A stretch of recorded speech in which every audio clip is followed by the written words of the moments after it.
امیر المؤمنین مولا علی علی، امیر المؤمنین مولا علی علی۔ امیر المومنین حضرت علی علیہ السلام کے خطبات عالیہ نہج البلاغہ کے باب المختار میں حکم امیر المومنین علیہ السلام ہے۔ فرماتے ہیں حضرت علی علیہ السلام،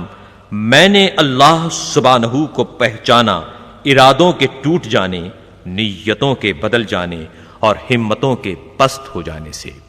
حضرت علی علیہ السلام کے اس قول کی تشریح ہمیں نہج البلاغہ میں یوں ملتی ہے: ارادوں کو ٹوٹنے اور ہمتوں کے پست ہونے سے خدا وند عالم کی ہستی پر اس طرح استدلال کیا جا سکتا ہے کہ مثلا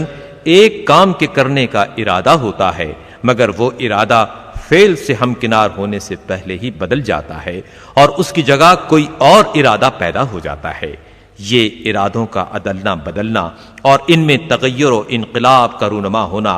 اس کی دلیل ہے کہ ہمارے ارادوں پر ایک بالا دست قوت کار فرما ہے جو انہیں عدم سے وجود اور وجود سے عدم میں لانے کی قوت و طاقت رکھتی ہے، اور یہ امر انسان کے احاطہ اختیار سے باہر ہے، لہذا اسے اپنے سے ما فوق ایک طاقت تسلیم کرنا ہوگا جو ارادوں میں رد و بدل کرتی رہتی ہے۔ امیر المؤمنین مولا علی علی،